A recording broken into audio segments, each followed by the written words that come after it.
Hello, BookTube. Welcome back to the History Shelf. My name is Peg, and today I have a bit of a book haul for you with theology, Christian theology, some Christian, I don't know if you call it Christian fiction or literature, but I wanted to share with you some books I've received over the last few months from Baker Academic, and let's see what else, Ignatius Press and Clooney Media. The variety of publishers. One of them is a Catholic publisher, and no, two of them are Clooney and Ignatius. And I'm a Christian, and I love to read theology. I love to read my Bible. I love to do Bible studies. I love to read church history. So I wanted to highlight some of these really cool books I picked up recently, and a few of them are literature. There's a prominent Catholic fiction writer, and I've added to my library some of his novels. So let's just start there. These are three books from Ignatius Press, and the writer is Michael D. O'Brien. And I picked up Theophilus, a novel by Ignatius Press. So we'll start with the fiction here. And I hope I want to get in some of, if you see my last video, with what I'm reading over the Christmas break, you're going to be like, Peg, how the hell are you, ooh, not hell, H-E double hockey sticks. How are you going to read any more books? That is a great question. Uh, I'm reading an Advent guide every night at bedtime, along with the Daily Remembrancer by Reverend James Smith from the 1860s. So I've got that going, but Peg needs to get back on top of her Bible studies and reading. And if you're not religious, but you like my channel, then you can skip this video. It's just, that's fine. Because I mostly do history and different types of fiction and stuff like that. But this is all about Christianity and my love of learning about my faith and expanding and growing in it, and whether that's fiction or works of just standard academic scholarship or devotions, things like that. Anyway, yeah, another resolution for 2024 for Peg, speaking in third person, is to build into my day. It could either be morning or night, because I need to find that sweet spot where I can shut off. These dogs won't bother me. I won't have people coming in or out, having meetings and stuff like this. Because I work from home. And it's a funny thing about working from home. When I worked at the office, I think I worked less. And, I work from home, and I think all I do now is work. I feel that. So it can be real. So when people think that you're sloughing off because you work from home, that is highly untrue. That is highly untrue. Because at home, I don't know. You just work past 5 o'clock. You do different things. But anyway, got a little off track there. But I'm hoping to get some more and more Christian books. I have to. I have to get them filtered back into my daily reading. So, but here we've got some literature here. We've got some novels. So let's go with this one here. St. Luke addressed his gospel and the Acts of the Apostles to a man named Theophilus. Who was Theophilus? Scripture scholars do not know, making him a fit subject for Michael O'Brien's vivid imagination. In this fictional narrative, Theophilus is the skeptical but beloved adoptive father of St. Luke. Challenged by the startling account of the Christos received in the chronicle from his beloved son Luke, and concerned for the newly zealous young man's fate, Theophilus, a Greek physician and an agnostic, embarks on a search for Luke to bring him home. He is gravely concerned about the illusions to which Luke has succumbed regarding the incredible story surrounding Jesus of Nazareth, a man who has caused so much controversy throughout the Roman Empire. Thus begins a long journey that will take Theophilus deep into the war between nations and empires, truth and myth, good and evil, and into unexpected dimensions of his very self. His quest takes the reader into three ancient civilizations, Greek, Roman, and Jewish, as well as into early Christianity, where he meets those who knew this man that some believe is the Messiah. Though Theophilus is a man of the past ages, he is as familiar to us as the men of our own times. Schooled in the empiricism of both medicine and philosophy, Theophilus is well suited to speak to our age in which seeing cannot be the basis for faith, but rather hearing the witness of those who have been touched by God and opening ourselves to the possibility of an encounter with the living Christ. Doesn't that sound great? That sounds fantastic. I think this is like a standalone. He's got a few, Michael O'Brien has some books that are like part of a series. I think kind of maybe almost like a dystopian thing. But this is a standalone, like very like historical fiction, with obviously a Christian religious bent. But I like this. So Theophilus, I wanted to share that with you, available from Ignatius Press. Now, the interesting thing about Ignatius Press books is they're very, the design of them, they're very sleek, and branded in a way. So two of the other books I got are hardcovers by Michael O'Brien. And as you can see with all of the Ignatius books, they all have a banner, like a ribbon around. So everything, whether it's a work of history, fiction, or theology, it's going to have this type of author block there at the top. So the other book I picked up is his small little book here called The Lighthouse. It's a very slim novel, about 200 pages. It says here, Ethan McQuarrie is a young lighthouse keeper on a tiny island, the rugged outcropping of easternmost Cape Breton Island on the Atlantic Ocean. A man without any family, he sees himself as a silent vigilant, performing his duties courageously year after year with an admirable sense of responsibility. He cherishes his solitude and is grateful that his interactions with human beings are rare. Even so, he is haunted by his aloneness in the world and by a feeling that his life is meaningless. His courage, his integrity, his love of the sea and wildlife, of practical skills and of learning are, in the end, not enough. He is faced with internal storms and sometimes literal storms of terrifying power. From time to time, he becomes aware that messengers are sent to him from what he calls the awakeness in existence, the listeningness, but he cannot at first recognize them as messengers or understand what they might be telling him until he finds himself caught up in catastrophic events and begins to see the mysterious undercurrents of reality and the hidden face of love. That's lovely. And this is our author, in case you know. Very nice looking man. There you go. So I picked up that, and then I picked up this is a little beefier novel. It's called The Fool of New York City. Let's see here. Set in present-day Manhattan, The Fool of New York City is the tale of two souls who are considered to be fools and idiots in the eyes of most people they encounter. One is a literal giant, the other an amnesiac who believes he is the 17th century Spanish painter Francisco de Goya, hundreds of years old, aging more slowly than the rest of the human race. Billy the giant briefly suffered from amnesia years ago, and he understands the anguish of those who have lost their identity. He is an apparently simple person, a failed basketball player with an enormous good heart, who takes Francisco under his wing after they meet through a seeming coincidence. Together, they undertake the search to discover Francisco's true past. The quest leads them on numerous adventures and into the shrouded realm of hidden memories and the mysterious dimensions of the mind. It is a journey into the ironies and the complexities of human character and destiny. Fantastic. So I've got 3 more to add to my Michael O'Brien collection. Please let me know if you're a fan of Michael O'Brien's. I would love to hear from you in the comments below. But again, I think I picked these up. I think they were having a sale or I had a coupon.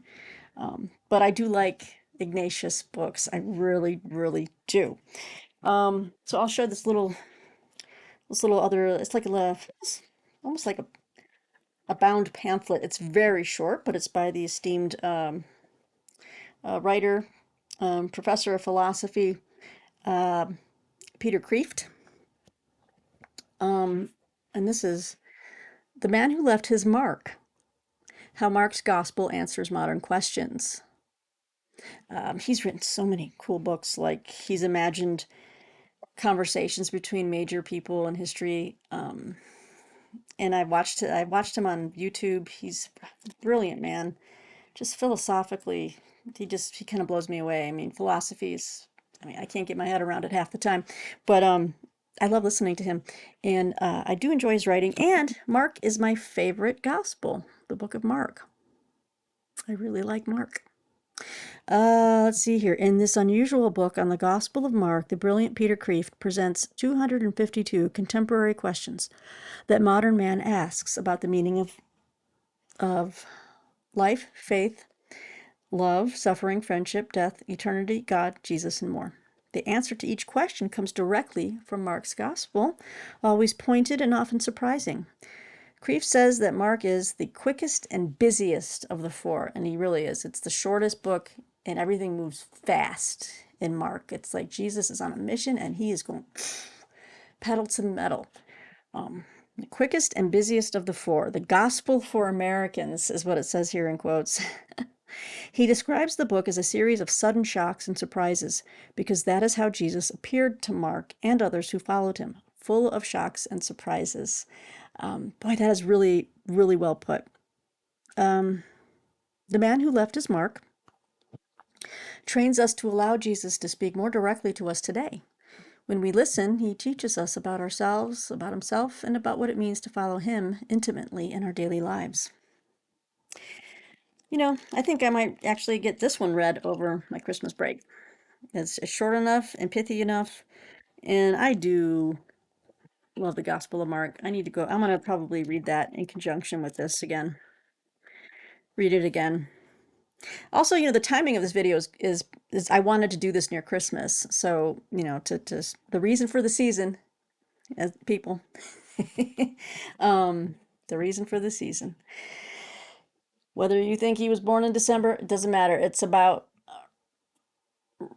building that into our a remembrance and just honoring the fact that God entered into humanity, gave up his throne to come down here and to be in our skin and to walk with us. So, yeah, that's another reason why I wanted to make this video and to show you some of these really wonderful books that I'll be digging into. Oh, and here's another Peter Kreeft book. Okay, so another one I picked up. I forgot I bought these two at the same time. I picked up Peter Kreeft's Christianity for Modern Pagans, and it's about Pascal's Pensées, edited, outlined, and explained. So happy to get this volume. I read Pascal's Pensées a long time ago, and I did pick up I read it in paperback, and I picked up a Folio Society version of Pensées. I think it's up here somewhere. Where is it? I see you. You're hiding from me. Oh, I think it's on this side, actually. Yes. Oh, there it is. Pensées. You see this one right here with the gold? That one. Beautiful. It's a beautiful volume.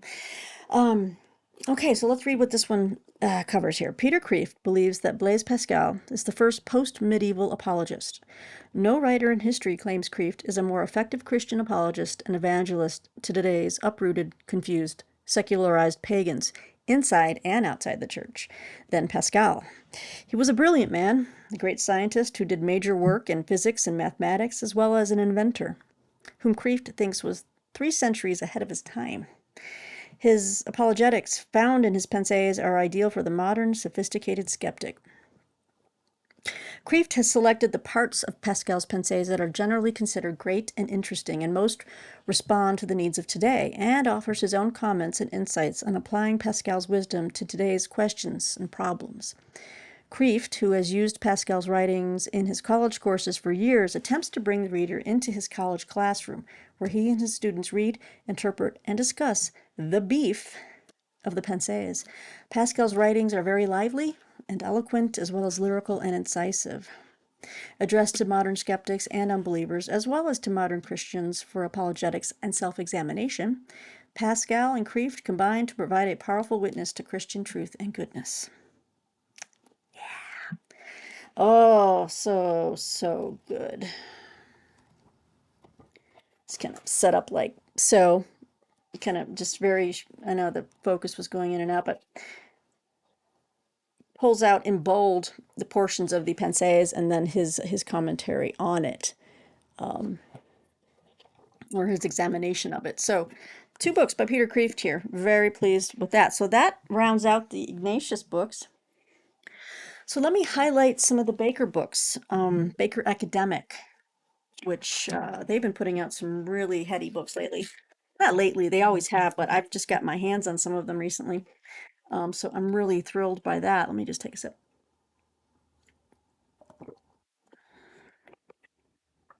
Okay, so this book just came out in early, say summer, I think in summer 2023.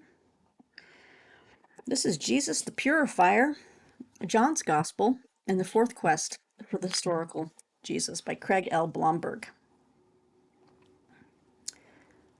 Well, maybe I should do that. Do you like that? Eee, that looks funky when I do that. Jesus the Purifier by Baker Academic. What do we have here? In Jesus the Purifier, Craig Blomberg advances the idea that the Gospel of John is a viable and valuable source for studying the historical Jesus. The data from John should be integrated with that of the synoptics. And the synoptics are Mark, Matthew, and Luke, which will yield additional insights into Jesus' emphases and ministry.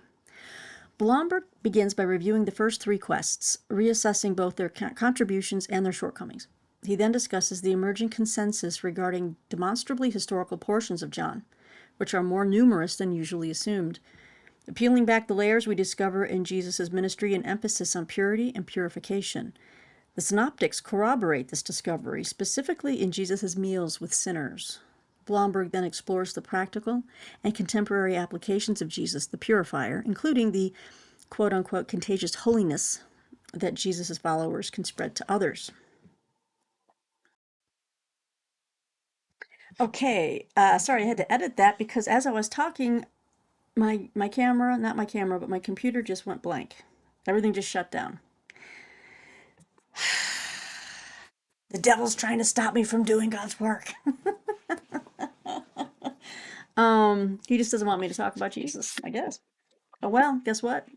Continuing on. Um, okay, so this next book I was saying before I got rudely cut off here, um, is a beautiful book, beautiful cloth bound book. This is Jesus Among the Gods, Early Christology in the Greco-Roman World by Michael F. Bird. There you have it. Look at this beautiful book, huh? Baker Academic, knocking it out of the park again. It says here, the early church, after several centuries of controversy, came to an uneasy consensus that Jesus was both fully human and fully divine. In his divinity, Orthodox Christianity claimed he shared fully in the nature of the uncreated Creator God. But was this doctrinal position crafted from whole cloth in the era of the great ecumenical councils? How did earlier Christ followers understand Jesus in light of their convictions about the one supreme deity and in the context of a cultural milieu saturated with gods?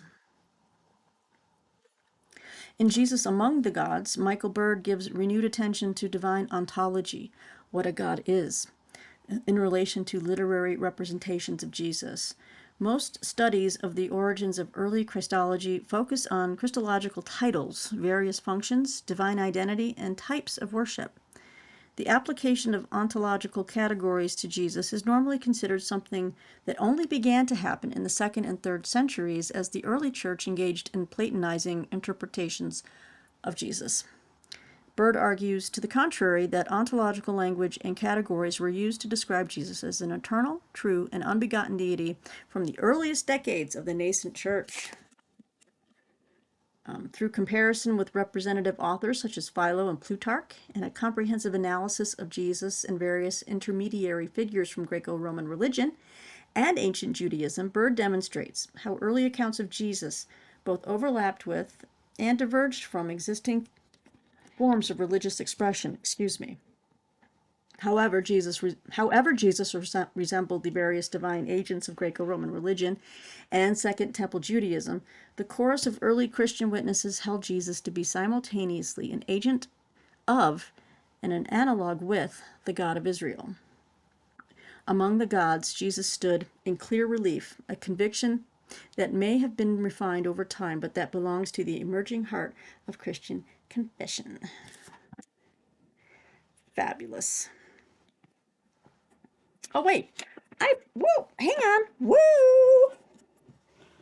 Oh, I got that.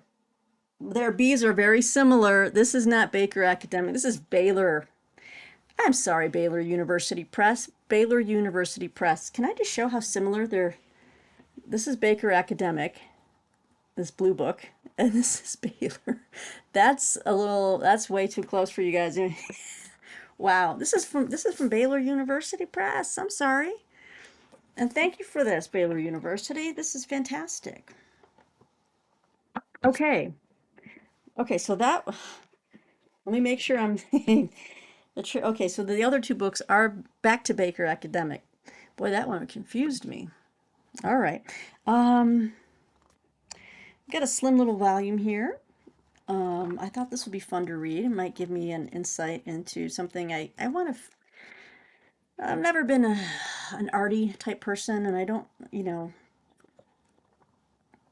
I mean, I can look at art and appreciate it and enjoy it, but I also would like to know a little bit more about it, especially from a Christian perspective. So I picked up Redeeming Vision, a Christian guide to looking at and learning from art by Alyssa Yukiko Weichbrocht. Weichbrocht. This is Baker Academic. What do we have here? Got a lot of blurbs.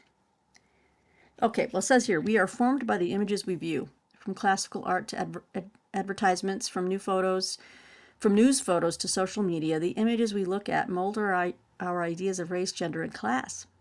They shape how we love God and our neighbor. This illustrated resource provides a practical guide for Christian viewing, offering tools for closely looking at and learning from images we encounter in the media and art around us.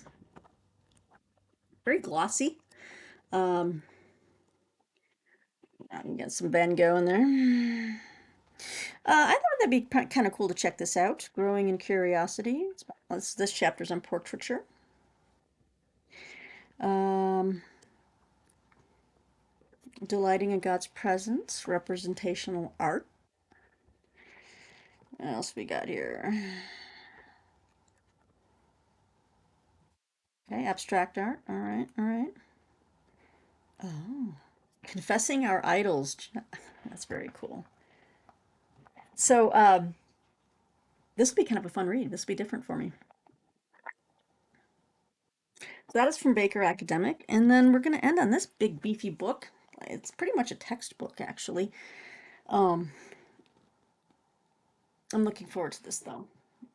I'm a nerd. I love going into these things. I love like these. This is basically a textbook, but it's beautiful, glossy print. I mean, glossy pages, illustrated maps, um, sidebars. This is Introducing the Old Testament, a historical, literary, and theological survey by Rolf A. Jacobson and Michael J. Chan. You can see that is definitely something you'd see in a classroom. Um, yes, I'm a nerd. I like textbooks too. What can I say? One of the best books I read on um, ancient Greece was a textbook, and I loved it so much that after the class was over and I returned the used book, I kept my eyes out for it and I bought a copy for myself because I just thought it was just preem, as the kids might say. Um, so yeah, let's take a look at this. I mean, it's like your basic.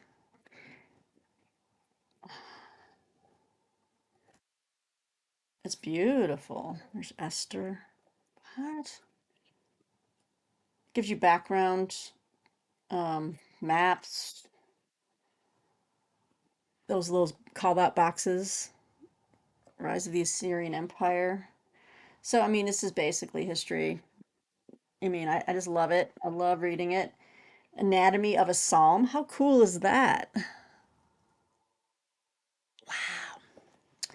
Um, it says here, I mean, just basically this lively, engaging introduction to the Old Testament is critical and theological, lavishly illustrated and accompanied by a variety of pedagogical, no, that's not how you pronounce it. I wanted to see if you're listening, pedagogical aids. Okay. Um, No, I won't say that. Oh, there was just another video I had watched. It's a guy I like to watch. He does like gaming walkthroughs, and he's a funny guy. And he was reading the script at the bottom of a game where it said something about an effigy, and he pronounced it an how did he say an effigy? It just made me laugh. Listen, I have mispronounced things too, and I have to laugh at myself. So I think I can equally laugh at myself and others when they when they mispronounce words. I don't care. Yes, and I will raise it again. I had someone who gave me a snotty comment once, and I ran with it because I loved it because it made me laugh when I was talking about like a movie. Okay, a biopic, right? I pronounced it biopic, and you know what? I still like biopic. I think that is more. I think biopic is appropriate. Biopic. That's right. I mispronounced it, and I didn't care. But anyway, so I got this nice, beautiful, introduced in the Old Testament. Obviously, I've read the Old Testament, but I can't turn down something as beautiful as this. What? So Baker Academic is a great source for Christian theology. So let me make sure I show you. These are the other Baker Academic titles I've picked up. And if you're interested, check them out. Sorry for the glare. The sun's starting to set here, so my lights might be a little too losing the light from the window. I did it wrong again. I'm sorry. This is Baylor University Press. That is not Baker Academic. These are the Baker Academic titles, along with the big textbook. Thank you, Baker Academic. Thank you, Baylor University Press. And no, I was wrong. I have two more things I want to show you. I forgot. I've got Clooney Media right here. Oh, I think about a month ago, a couple months ago, I picked up. Um, these are two different writers. Okay, I could have sworn I might have gotten two by the same. Clooney Media. You want to talk about beautifully produced books with just reprising lost classics from writers, Catholic writers from hundreds of years ago, and then very recently as well. I picked up this. I think they were having a sale, and I think that's where I picked this up. Let me start with this big book here. I picked up The King's Achievement, a novel by Robert Hugh Benson, with a foreword by Francis X. Connolly. But look at this. Clooney is just beautiful books here. So let's again. I picked these up because I've been wanting to get more Christian, or literature written by Christians with a specific purpose in mind. With a moral center. It says here, Tudor, and I love historical fiction with that bent. So, Tudor England has become a house divided against itself, as King Henry VIII, the self anointed supreme head of the Church of England, wreaks destruction and despoilment upon the monasteries and convents of his country. He also unwittingly brings to fulfillment the prophecy in the Gospel of Luke: Father shall be divided against the son, and the son against his father. At the center of the king's achievement are Sir James and Lady Torridon, their sons Ralph and Christopher, and their daughters Mary and Margaret. With their loyalties divided between God and Caesar, the Torridons follow divergent paths, yet the nature of the national and ecclesial crisis is such that all paths must converge at the juncture of salvation or damnation. Substantively and stylistically superb, The King's Achievement, as Francis Connolly describes in his foreword, it does what good historical fiction should do. It renders a complex historical situation justly, and it brings characters to life in a story that is interesting for its own sake. It achieves a dramatic balance of scholarly composure and ardent lyricism. So, who was Robert Hugh Benson? He lived from 1871 to 1914.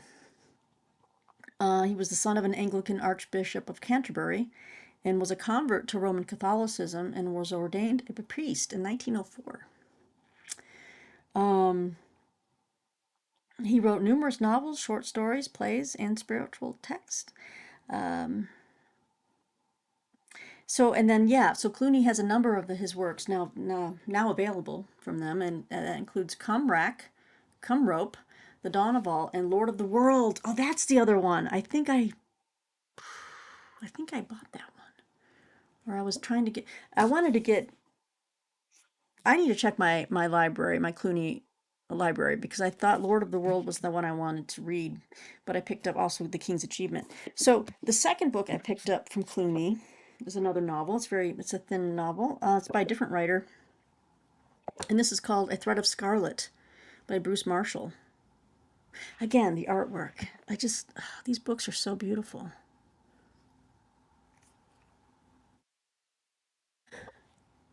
Leon Bloy's The Pilgrim of the Absolute offers one of the epigraphs to A Thread of Scarlet. When we are not talking to God or for God, it is to the devil that we speak, and he listens to us in a formidable silence. Donald Campbell, convert to Catholicism, confronts this conditional daily, for he is a priest. And as the devil says to the priest in George Bernagno's Under the Son of Satan, I have you all numbered. Not one of you escapes me. Father Campbell, however, as he moves from priesthood to episcopacy to the crowning achievement of a cardinal's red hat, gives the lie to this boast of the father of lies. Determined to serve the church and spread Christ's gospel, Father Campbell must accept that the Lord's ways are not his ways, and that the only means to prove one's own goodness is on the grounds of God's good graces. Amen. This is a worthy successor to Marshall's Father Malachi's Miracle and The World, the Flesh, and Father Smith. A Thread of Scarlet presents in riveting detail and with scintillating dialogue the drama of one man's priestly life. Fantastic. Bruce Marshall lived from 1899 to 1987, and he was a Scottish writer, an accountant, a veteran of both world wars, and convert to Roman Catholicism. In a career spanning 6 decades, Marshall wrote 40 novels. Wow. 5 of which will feature in the Clooney Classics series, which I might have to check out. Father Malachi's Miracle, The Month of the Falling Leaves, The Accounting, Vespers in Vienna, and this book, A Thread of Scarlet. So yeah, I've never read Bruce Marshall before. This book is about 197 pages. But again, Clooney Media, if you're interested in good Christian literature, I read that. Just check out Clooney Media. And I will put links to all these publishers in the description box below, including Baylor University Press with its lone little book here, but it looks to be outstanding, Jesus Among the Gods. All right, guys, so here's some great uplifting titles. Sorry for the break in the video when my computer just failed me. But let me know what you think of these books, these writers, fiction and nonfiction here. Be happy to hear from you. I hope these books, if you have read them or if you might be intrigued to pick one of these up, that they might bless you and make you more interested in learning about the Christian faith and our Lord and Savior Jesus Christ. Again, thanks for watching. I need to go start reading. And yeah, the sun's setting. I think I might snuggle up with my dogs and get a book. And the sun is setting in the master bedroom, which I can see from here. And it sets on the bed. And I like to lay in the sun. And what a gift. It's the small things, that God gives us that I just revel in. And I'm thankful for those small moments. And I'm thankful for you guys out there. You've been, I've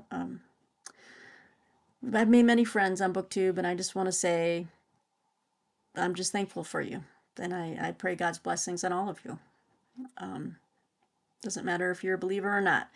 I'm thankful for your friendships, and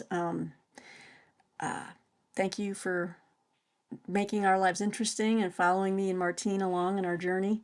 And I pray that all is well with you and yours. And I'm not sure. Well, there goes a little orb. There's a piece of lint flying across the screen. I'll probably make another video before the end of the year. But anyway, I'm just want to put out the love. I'm gonna put out the love and say thank you to all of you. So here's some great books for you guys. I'd love to hear back from you on what you think. And until next time, take care and be well. Bye bye.